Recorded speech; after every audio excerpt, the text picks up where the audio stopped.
भारतवर्ष में एक प्रतापी और दानी राजा राज्य करता था। वह नित्य गरीबों और ब्राह्मणों की सहायता करता था। ये बात उसकी रानी को अच्छी नहीं लगती थी।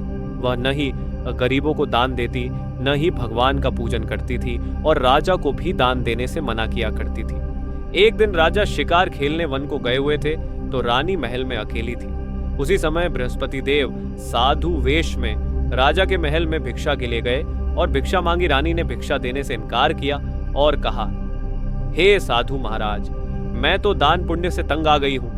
मेरा पति सारा धन लुटाते रहते हैं। मेरी इच्छा है कि हमारा धन नष्ट हो जाए, फिर न रहेगा बांस न बजेगी बांसुरी। साधु ने कहा, देवी तुम तो बड़ी विचित्र हो। धन संतान तो सभी चाहते हैं, पुत्र और लक्ष्मी तो पापी के घर भी होने चाहिए। यदि तुम्हारे पास अधिक धन है तो भूखों को भोजन दो, प्यासों के लिए प्याऊ बनवाओ, मुसाफिरों के लिए धर्मशालाएं खुलवाओ।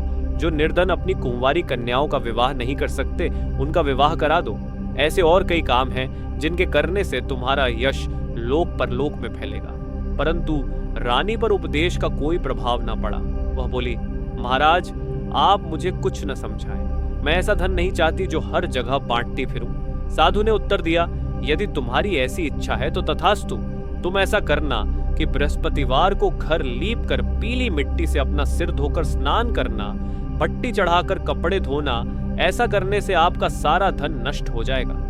इतना कहकर वह साधु महाराज वहां से आलोप हो गए। साधु के अनुसार कई बातों को पूरा करते हुए रानी को केवल 3 बृहस्पतिवार ही बीते थे कि उसकी समस्त धन संपत्ति नष्ट हो गई। भोजन के लिए राजा का परिवार तरसने लगा। तब एक दिन राजा ने रानी से बोला कि हे रानी, तुम यहीं रहो, मैं दूसरे देश को जाता हूँ, क्योंकि यहाँ पर सभी लोग मुझे जानते हैं, इसलिए मैं कोई छोटा कार्य नहीं कर सकता। ऐसा कहकर राजा प्रदेश चला गया। वहां वह जंगल से लकड़ी काट कर लाता और शहर में बेचता। इस तरह वह अपना जीवन व्यतीत करने लगा।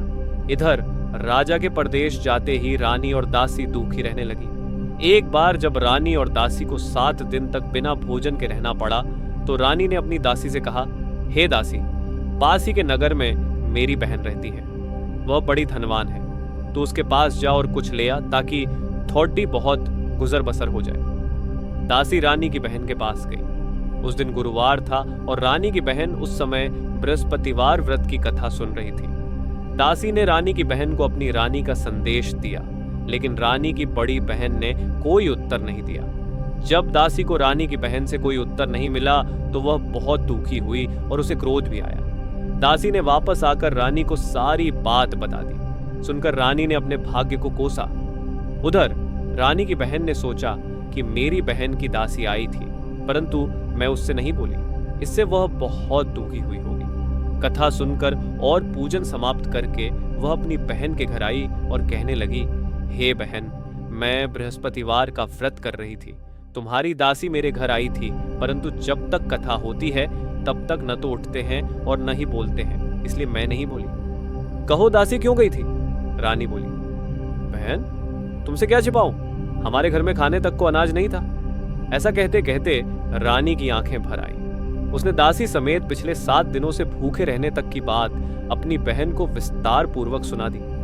रानी की बहन बोली, देखो बहन, भगवान बृहस्पति देव सबकी मनोकामना को पूर्ण करते हैं। देखो, शायद तुम्हारे घर में अनाज रखा हो।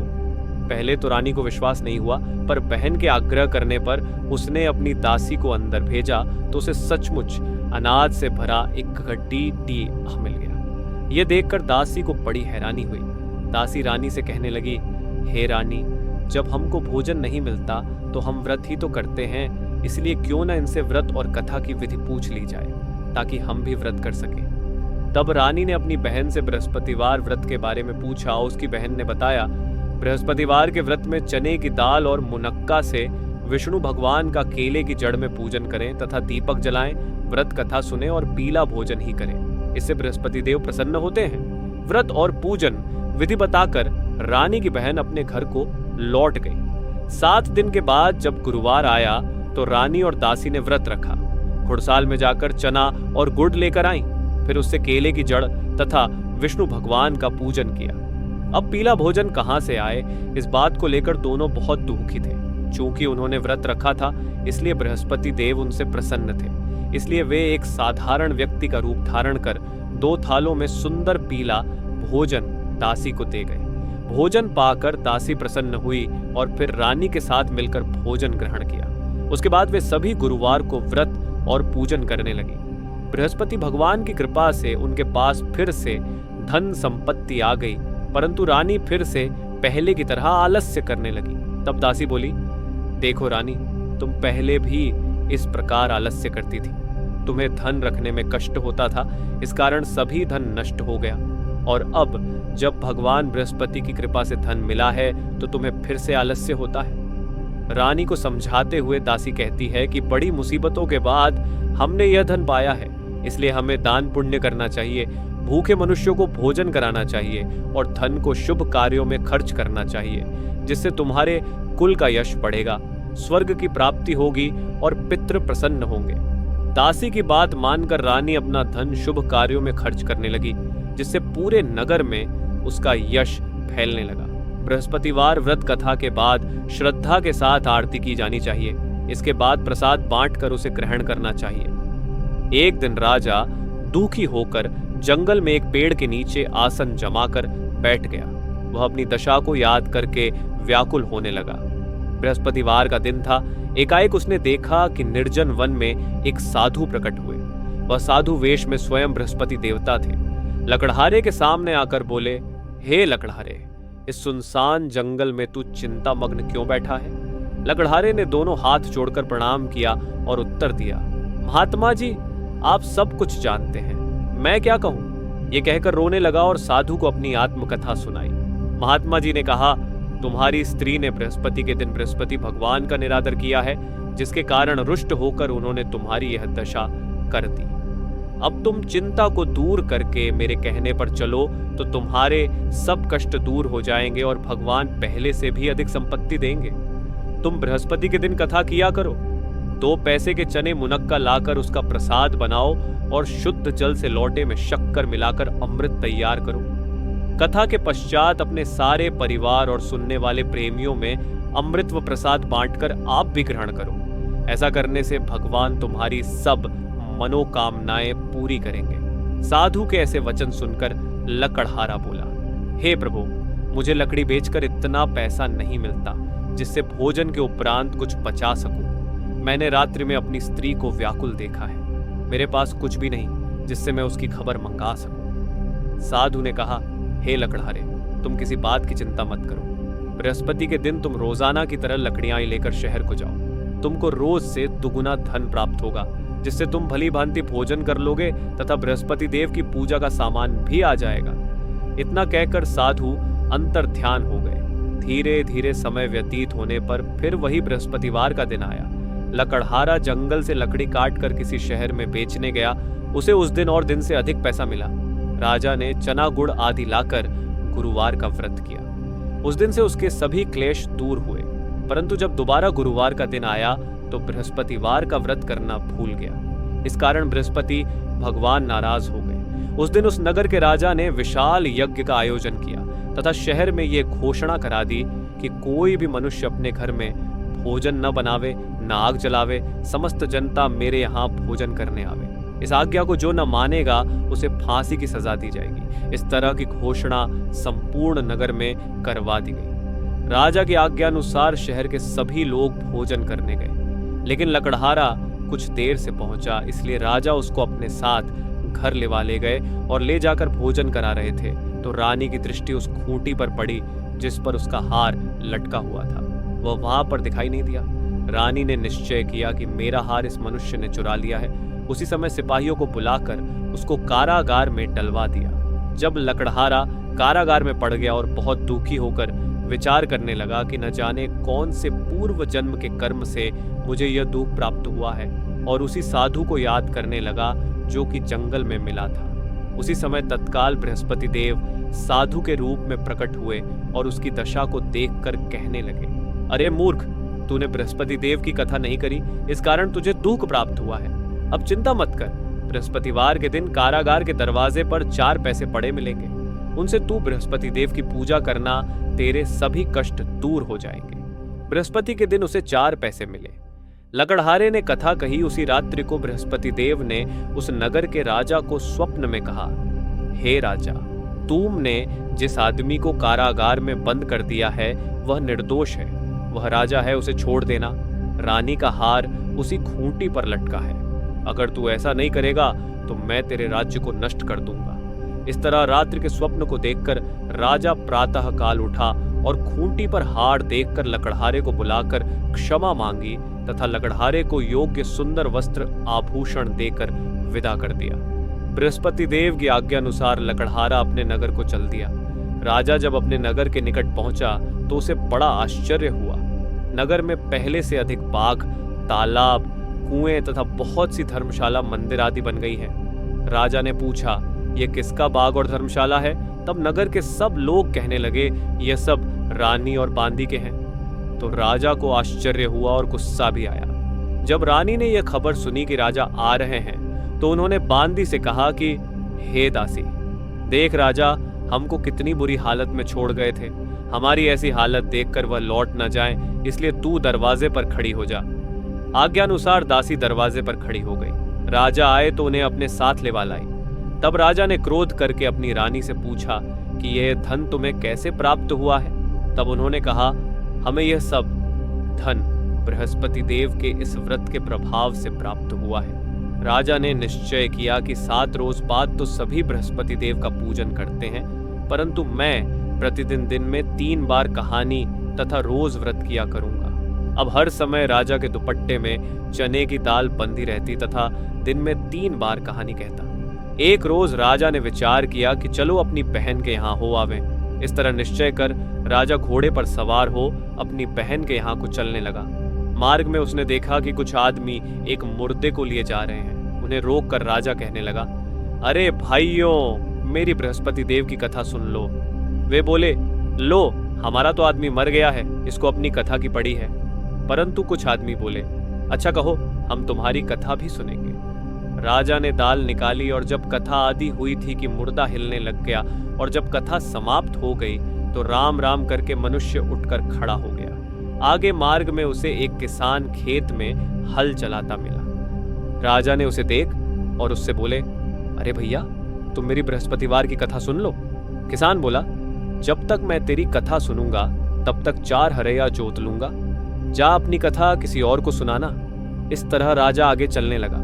राजा के हटते ही बैल पछाड़ खाकर गिर गए तथा किसान के पेट में बड़ी जोर का दर्द होने लगा। उस समय उसकी माँ रोटी लेकर आई। उसने जब यह देखा तो अपने पुत्र से सब हाल पूछा और बेटे ने सभी हाल कह दिया। तो बुढ़िया दौड़ी दौड़ी उस घुड़सवार के पास गई और उससे बोली कि मैं तेरी कथा सुनूंगी, तू अपनी कथा मेरे खेत पर चलकर ही कहना। राजा ने बुढ़िया के खेत पर जाकर कथा कही, जिसके सुनते ही वह बैल उठ खड़ हुए तथा किसान के पेट का दर्द भी बंद हो गया। राजा अपनी बहन के घर पहुंचा। बहन ने भाई की खूब मेहमानी की। दूसरे रोज प्रातःकाल राजा जगा तो वह देखने लगा कि सब लोग भोजन कर रहे हैं। राजा ने अपनी बहन से कहा, ऐसा कोई मनुष्य है जिसने भोजन नहीं किया हो? मेरी बृहस्पतिवार की कथा सुन ले।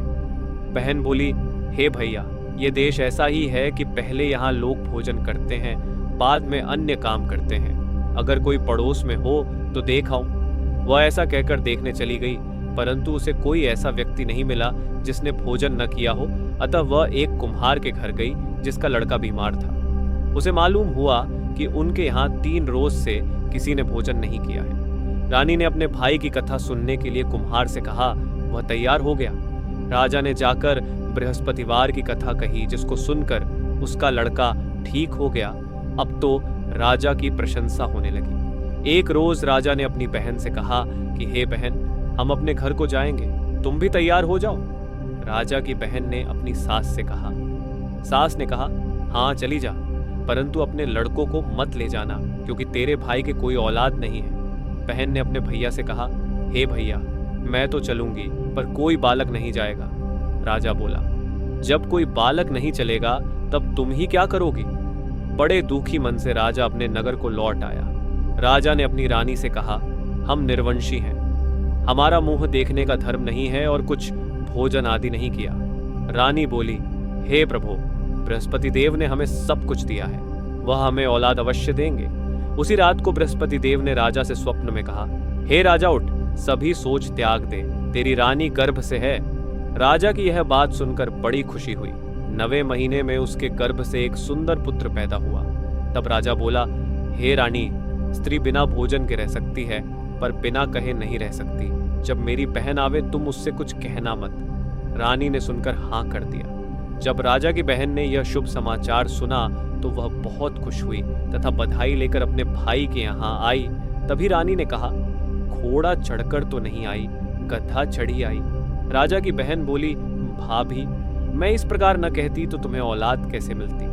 बृहस्पति देव ऐसे ही हैं जैसी जिसके मन में कामनाएं हैं, सभी को पूर्ण करते हैं। जो सद्भावना पूर्वक बृहस्पतिवार का व्रत करता है एवं कथा पढ़ता है अथवा सुनता है, दूसरों को सुनाता है, बृहस्पति देव उसकी सभी मनोकामना पूर्ण करते हैं। भगवान बृहस्पति देव उसकी सदैव रक्षा करते हैं। संसार में जो मनुष्य सद्भावना से भगवान जी का पूजन व्रत सच्चे हृदय से करते हैं तो उनकी सभी मनोकामनाएं पूर्ण करते हैं। जैसी सच्ची भावना से रानी और राजा ने उनकी कथा का गुणगान किया तो उनकी सभी इच्छाएं बृहस्पति देव जी ने पूर्ण की थी। इसलिए पूर्ण कथा सुनने के बाद प्रसाद लेकर जाना चाहिए।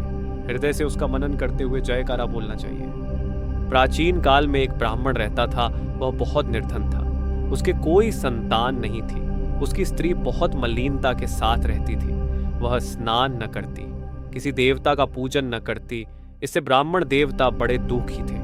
बेचारे बहुत कुछ कहते थे किंतु उसका कुछ परिणाम न निकला। भगवान की कृपा से ब्राह्मण की स्त्री के कन्या रूपी रत्न पैदा हुआ। कन्या बड़ी होने पर प्रातः स्नान करके विष्णु भगवान का जाप व बृहस्पतिवार का व्रत करने लगी। अपने पूजन पाठ को समाप्त करके विद्यालय जाती तो अपनी मुट्ठी में जौ भर के ले जाती और पाठशाला के मार्ग में डालती जाती। तब ये जौ स्वर्ण के जो जाते लौटते समय उनको पीन कर घर ले आती थी। एक दिन वह बालिका सूप में उस सोने के जौ को फटक कर साफ कर रही थी कि उसके पिता ने देख लिया और कहा, हे बेटी, सोने के जौ के लिए सोने का सूप होना चाहिए। दूसरे दिन बृहस्पतिवार था। इस कन्या ने व्रत रखा और बृहस्पति देव से प्रार्थना करके कहा, मैंने आपकी पूजा सच्चे मन से की हो तो मेरे लिए सोने का सूप दे दो। बृहस्पति देव ने उसकी प्रार्थना स्वीकार कर ली। रोजाना की तरह वह कन्या जौ फैलाती हुई जाने लगी। जब लौटकर जौ बीन रही थी तो बृहस्पति देव की कृपा से सोने का सूप मिला। उसे वह घर ले आई और उसमें जौ साफ करने लगी, परंतु उसकी मां का वही ढंग रहा। एक दिन की बात है कि वह कन्या सोने के सूप में जौ साफ कर रही थी। उस समय उस शहर का राजपुत्र वहां से होकर निकला। इस कन्या के रूप और कार्य को देखकर मोहित हो गया तथा अपने घर आकर भोजन तथा जल त्याग कर उदास होकर लेट गया। राजा को इस बात का पता लगा तो अपने प्रधानमंत्री के साथ उसके पास गए और बोले, हे बेटा, तुम्हें किस बात का कष्ट है? किसी ने अपमान किया है अथवा और कारण हो सो कहो, मैं वही कार्य करूंगा जिससे तुम्हें प्रसन्नता हो। अपने पिता की राजकुमार ने बातें सुनी तो वह बोला, मुझे आपकी कृपा से किसी बात का दुख नहीं है। किसी ने मेरा अपमान नहीं किया है, परंतु मैं उस लड़की से विवाह करना चाहता हूं जो सोने के सूप में जौ साफ कर रही थी। यह सुनकर राजा आश्चर्य में पड़ा और बोला, हे बेटा, इस तरह की कन्या का पता तुम ही लगाओ। मैं उसके साथ तेरा विवाह अवश्य ही करवा दूंगा। राजकुमार ने उस लड़की के घर का पता बतलाया। तब मंत्री उस लड़की के घर गए और ब्राह्मण देवता को सभी हाल बतलाया।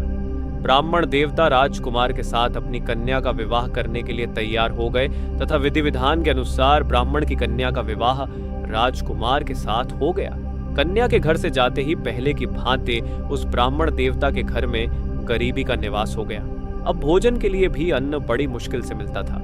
एक दिन दुखी होकर ब्राह्मण देवता अपनी पुत्री के पास गए। बेटी ने पिता की दुखी अवस्था को देखा और अपनी मां का हाल पूछा। तब ब्राह्मण ने सभी हाल कहा। कन्या ने बहुत सा धन देकर अपने पिता को विदा कर दिया। इस तरह ब्राह्मण का कुछ समय सुखपूर्वक व्यतीत हुआ। कुछ दिन बाद फिर वही हाल हो गया। ब्राह्मण फिर अपनी कन्या के यहाँ गया और सारा हाल कहा तो लड़की बोली, हे पिताजी, आप माताजी को यहाँ लेवा लाओ। मैं उसे विधि बता दूंगी जिससे गरीबी दूर हो जाए।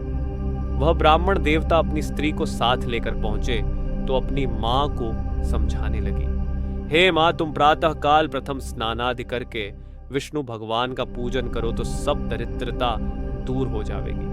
परंतु उसकी मांग ने एक भी बात नहीं मानी और प्रातःकाल उठकर अपनी पुत्री के बच्चों की जूठन को खा लिया। इससे उसकी पुत्री को भी बहुत गुस्सा आया और एक रात को कोठरी से सभी सामान निकाल दिया और अपनी मां को उसमें बंद कर दिया।